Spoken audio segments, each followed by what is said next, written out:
Good morning, I'm Candice Pandit, and today I will be making 5 oral presentations. My first speech is a persuasive speech on the World Day Against Child Labour. There are 500 people in the audience, aged 30 and above.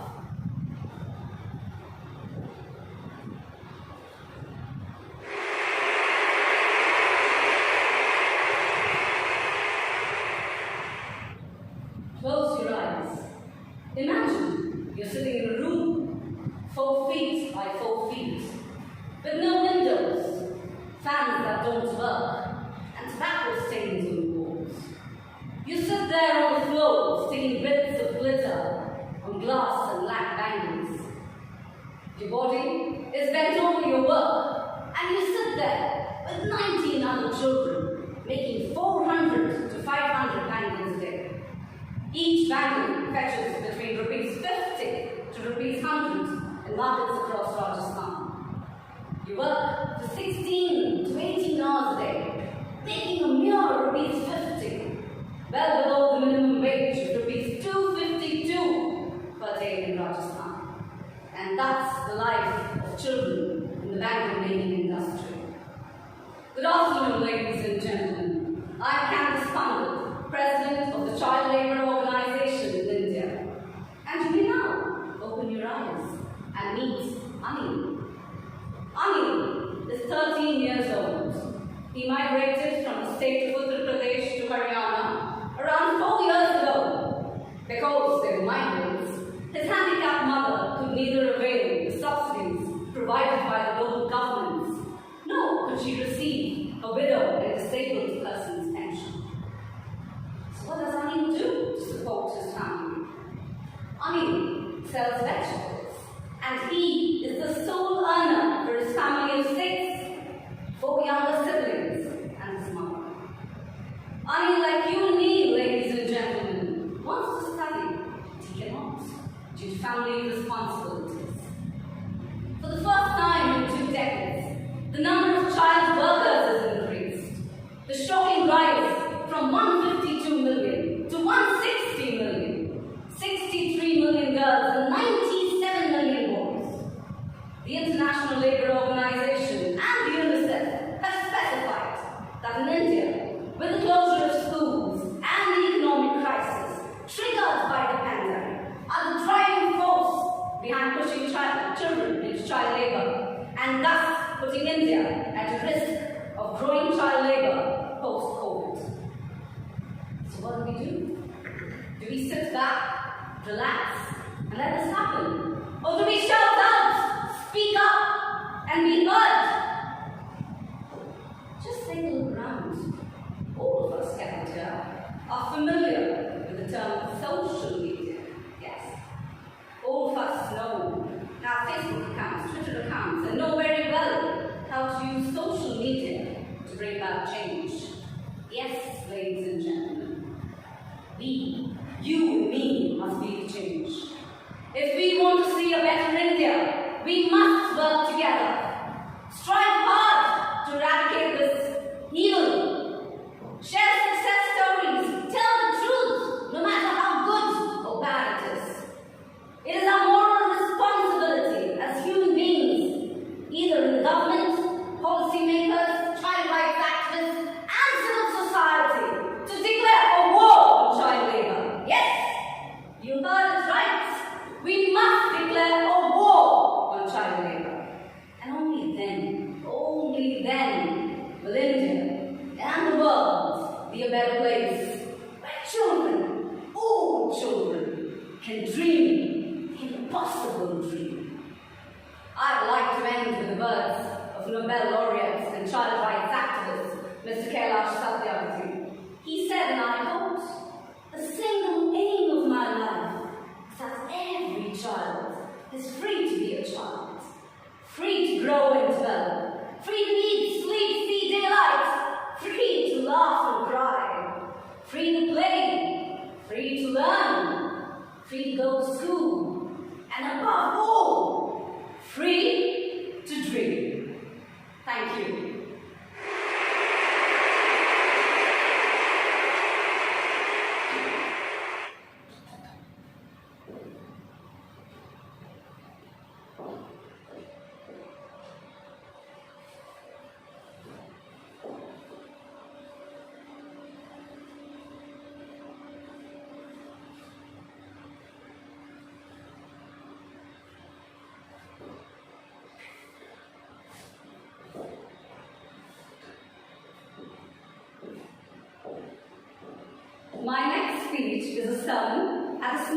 family gathering at the chapel on the occasion of my grandparents' golden jubilee. There are 50 family members gathered, aged 6 years to 85 years.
Named Love Remains.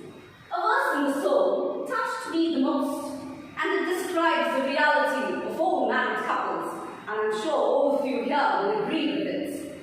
And the verse goes like this: through tears and sweat, they build a home and raise a family of their own, and they share joy and they share pain, but through it all, love remains. Yes, today, let us reflect on that wonderful teaching that the Lord teaches us.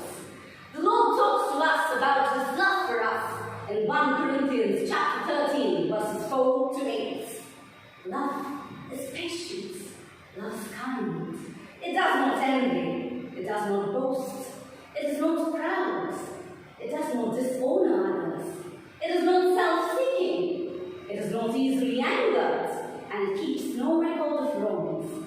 Love does not delight in evil, but rejoices with the truth. It always protects, always trusts, always hopes, always perseveres. Love never fails. Yes, and this is the love that the Lord wants us to have for each other too. And this beautiful couple has shown us the importance of these verses by the way they live. We also more than that. Yes. And the more than that is when we keep Christ as the center of our marriage. And as the scripture reads in 1 John chapter 4, verse 16. And so we know and rely on the love God has for us. God is love. Whoever lives in love lives in God, and God in them. Today, Grandpa and Grandma will renew their commitment to Christ, and we will give thanks for the gifts they are to the church and to all of us by being faithful witnesses to the truth in Christ Jesus. And we look at the two of you today, we know for sure sure that love remains forever and ever. Amen.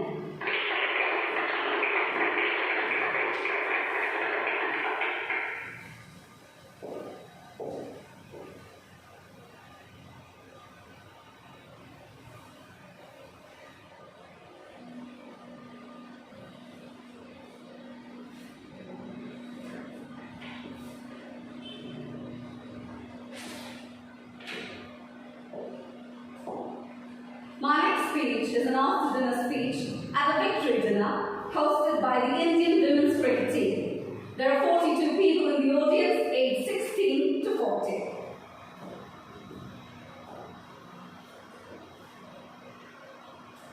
We are the champions, my friends, and we'll keep on fighting till the end. Great moments come from great opportunity, and that's what we have tonight. One game. If we played the mighty Australians 10 times, they'd win 9. But not today. Today was our game. Tonight, we're the greatest T20 team in the world. Because who are we? We are the champions. Cricket is a game of statistics and numbers. But after watching you girls play today, I must say it is a game of belief, discipline, hard work, resilience, consistency, sacrifice, and above all, passion. We knew it was going to be tough. But when we went out there, we went out like soldiers who were going for battle. We fought the fight for ourselves, our teammates, and our country. The past 2 years have been difficult. COVID-19, bio-bubbles, quarantine, write-offs, but instead of it making us weaker, it made us tougher. It made us stronger and ready to play this game at the highest level. And that's what I love about this team. Yes!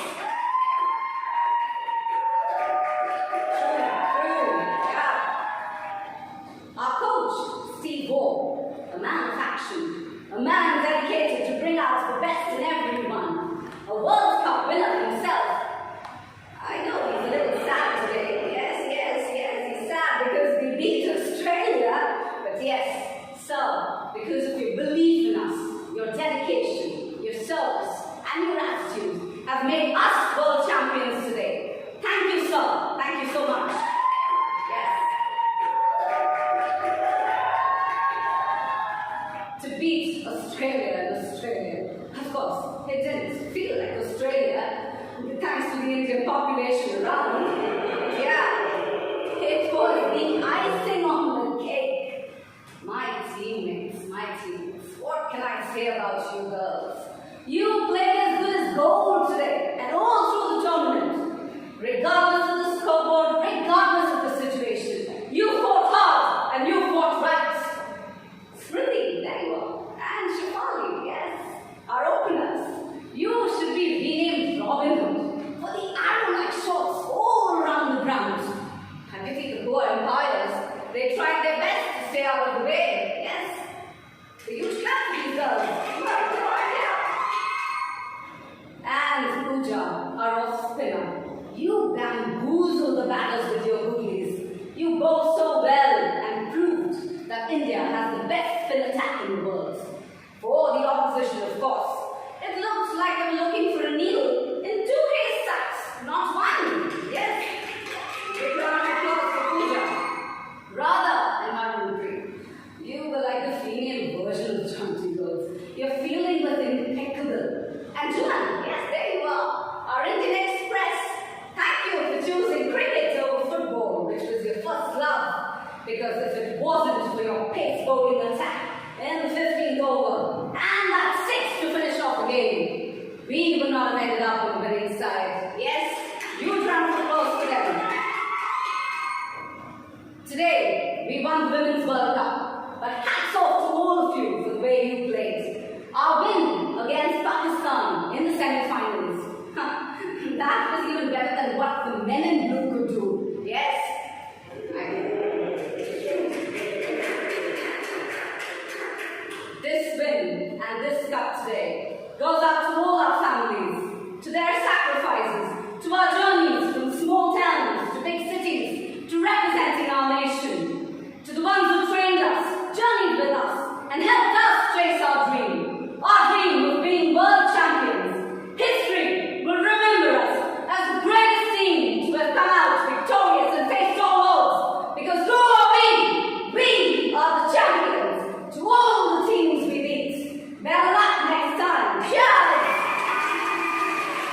My next speech is a story narrated to a group of grade 3 children. There are 55 children aged 8. Hello, children! Settle down, settle down! It's story time! Yes, take your places, take your places! Yes, it's your favorite time of the day, yes? It's story time with me, Candice Pandit. Today's story is about a very, very lazy camel.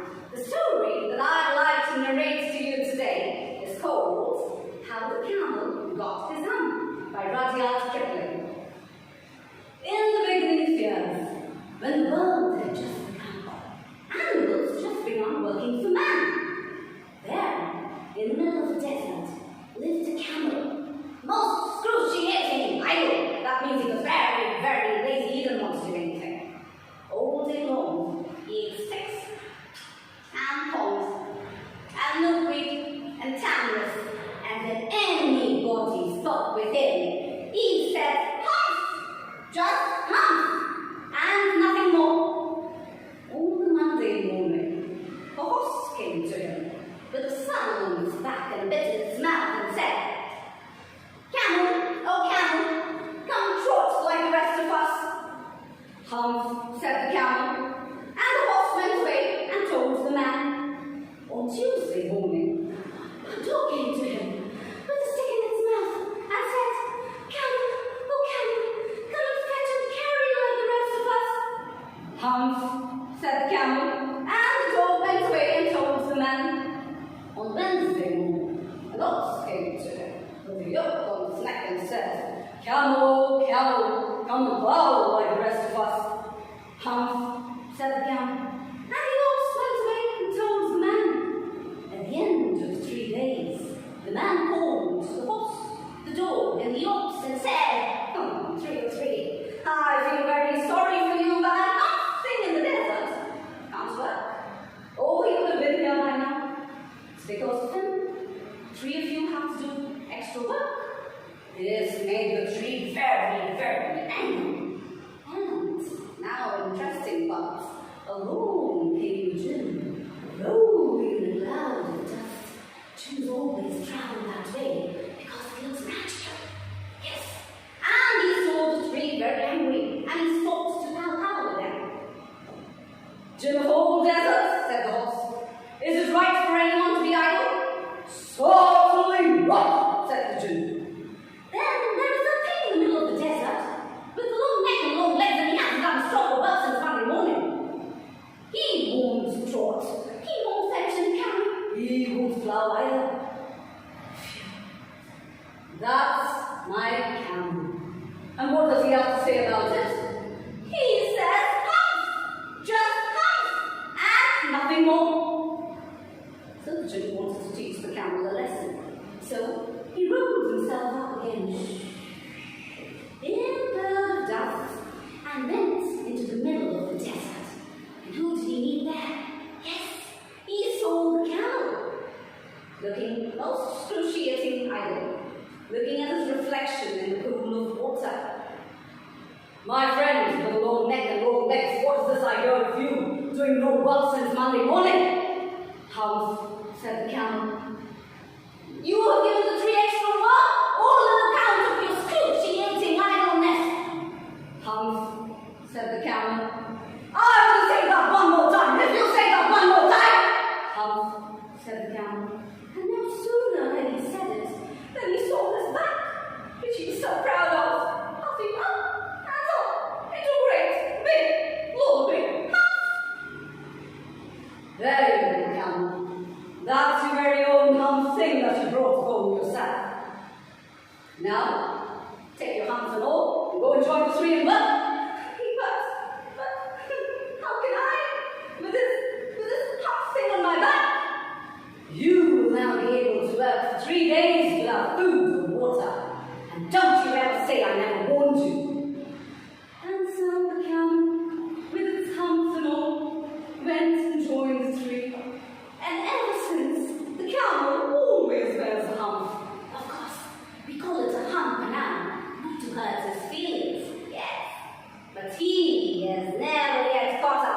those 3 days that he missed at the beginning of the world, and he has never yet learned how to behave. So children, what does the camel have on its back? Ah, yes! A nice big hump, yes! That brings us to the end of this week's story. Now run along! Yes, come on! I'll see you all next week with a new story. Bye-bye!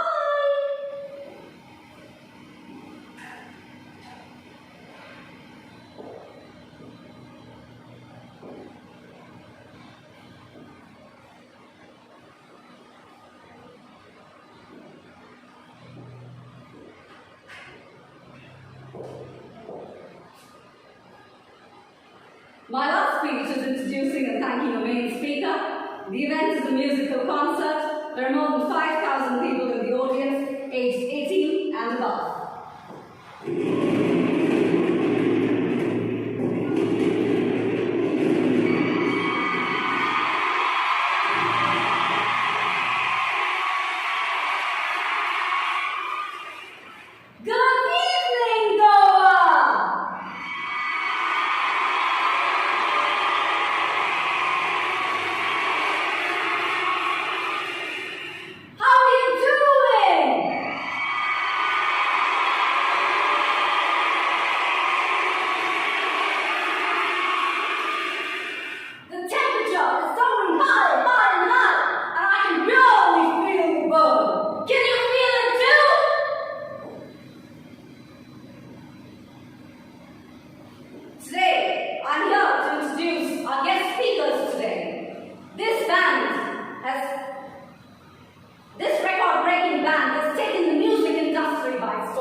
Their Love Myself campaign invites you to love yourself, speak yourself, and spread the message of love.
I'm now moving on to my reflection task.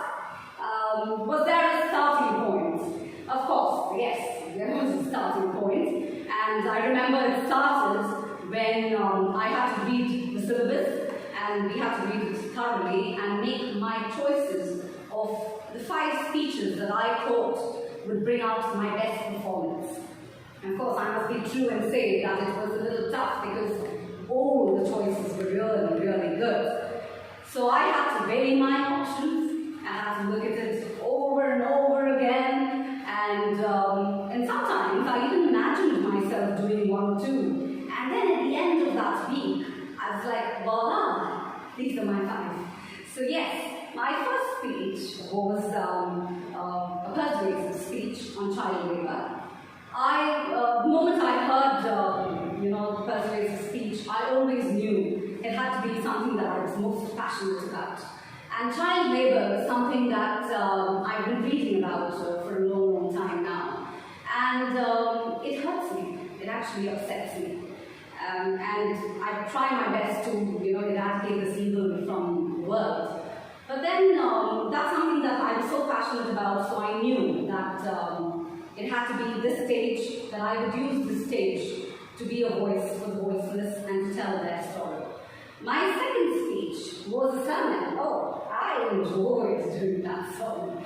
And it was the best people I've ever known, my grandparents, Candice and Marjorie Carr. And they're the most fun-loving, loving, and caring grandparents. I would joke about them liking, me more, loving me more than the 13 grandchildren. But that was not true because they loved us all equally. And till today, I can't really describe that kind of love. But all of us, when we look at the 2 of them today, we know for sure that love remains forever and ever. My third speech was an after-dinner speech, a victory dinner. Growing up in an Anglo-Indian family, and cricket not being your preferred choice of sport is impossible. I always dreamed as a little child that I would play this sport. And if I play it, I'd play it at the highest level. And I wanted to captain, and so today I did that. And I'm glad that I got this opportunity to be on this stage and to be the captain of the Indian women's cricket team, especially when they're victorious, and also that I got to live that dream, even if it were for that 5 minutes. So thanks to the stage. My fourth was a story to grade 3 children. What can I say about this? This is something that I do every day. I love what I do. I teach and tell stories to grade 1 to 4, children grade 1 to 4. And it's the best experience. You look at those children and you see smiles on their faces, and stories are so beautiful. They simply transcend you or transport you to a different world altogether. Introduce you to fairies, demons, the ever-enchanting world of magic. And me doing my ATCL and not doing a story, that was impossible. So yes, and how the camera got his hand was just the one. Yeah. So my fifth one was introducing and thanking the main speaker. Okay, where do I start? My little fellows at home, my 2 boys at home, aged 12 and 6, said, Mom, if you're going to introduce and thank the main speaker, it better be BTS. And I was like, BTS? I don't know them. So then I started listening to a few songs and looking at the way they live and things like that. And I was like, okay, let me do a BTS introducing and thanking a speaker. And I know with that choice, I've made 2 people very happy, and those 2 are the ones that matter the most to me. So those were the starting point for all my 5 speeches. Were there any external influences, either artistically or in the social context? Yes, there were.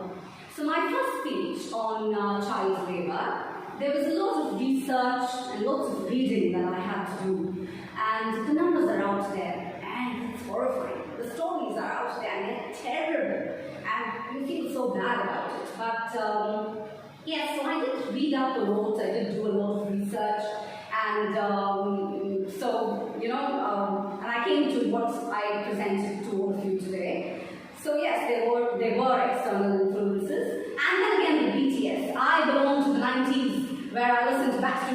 and Boyzone, Bryan Adams and Bon Jovi, and suddenly there was BTS in the year 2022, and I was like, oh my god, am I going to do it right or not? But yes, so I had to listen to a lot of their songs when I decided it was going to be BTS. I started listening to a lot of songs, and then I also had to do a lot of research, because when I began the speech, they had 23 Guinness World Records. They had like 60 million followers, and now there are 90 with 25 Guinness World Records.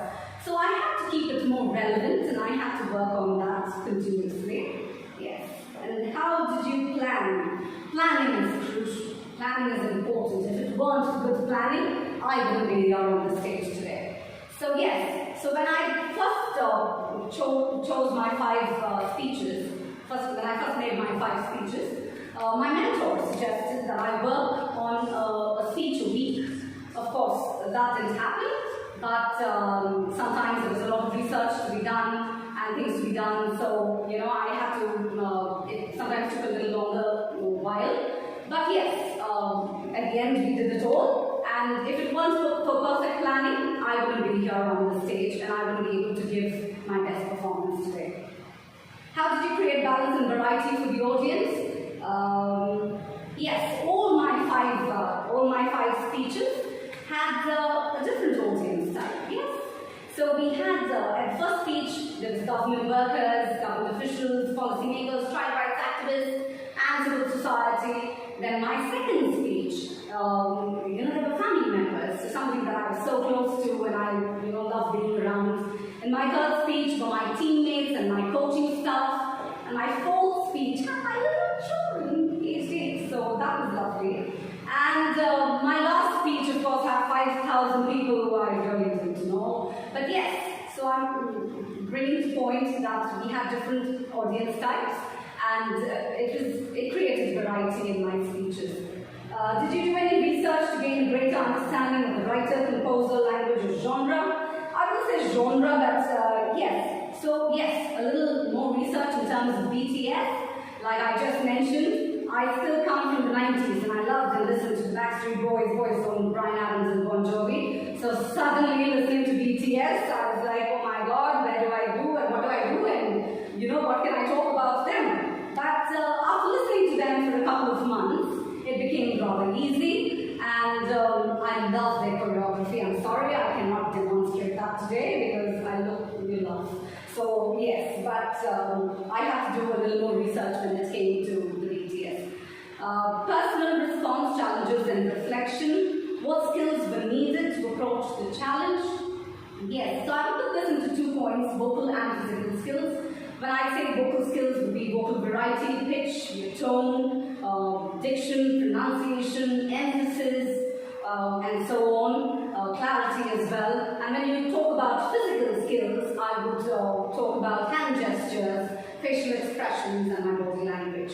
So those were the skills. Some of them I didn't know I had, and I'm glad that I got to know it here. And what have you discovered by working through the challenge? Of course, when I was preparing my speeches, my biggest challenge was to work within those 5 minutes. Every time, all my 5 speeches went over 6 and closer to 7 rather than coming towards 5. So my mentor and I had to sit together, we worked together and, try to make it most effective as possible. So we'd sit with our pencil and try and stretch out what we didn't need and what we needed. And I'm sure you saw it as well today. So yes, it did teach me to be more precise. It did teach me to be more on point. So yeah. Health and safety. Safe practice on stage. I'm sure you would have noticed that I did not use any props. There were no wires running on the floor, and I couldn't trip over anything. So the only thing that I could trip over were my own feet, and thank God I didn't do that as well. So the stage was something that we practiced on, every week. So it's something that we're so comfortable with. Working with an audience.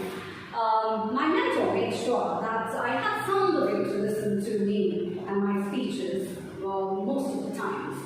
So when I first worked on the speech, when I didn't have my PowerPoint presentations in place, then I would go by what the audience would clap or laugh for, and then I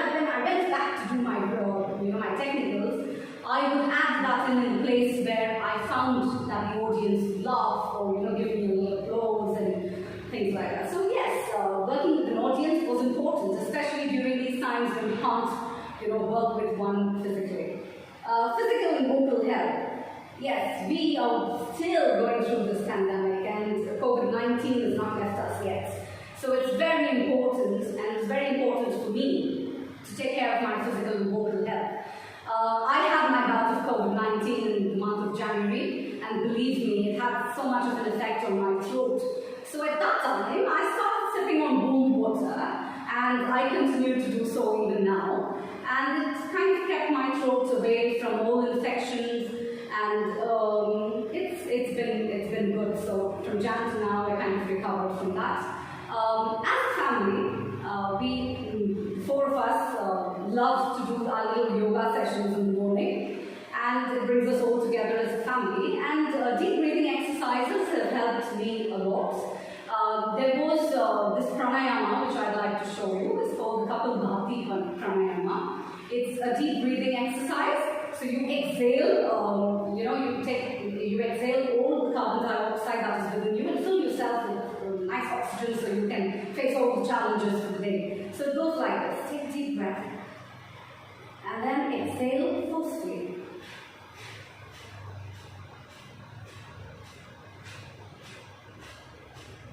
So you can do this for a number of counts. So you can go over 50 and over that as well.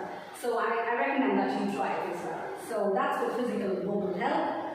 Sustaining focus and energy. Whenever I walked through that door, even if I was down and out after a hard day's work, whenever I walked through it, there was this newfound energy that I already had. So it brought around a new energy. There was, I was focused on what I was doing. This whole experience has been wonderful, and it's a beautiful experience. And I think when it came to energy and focus, I couldn't have lost that. And I thank the ATCL and the stage for giving me that opportunity. So thank you very much for listening to me, and hope you have a nice day. God bless.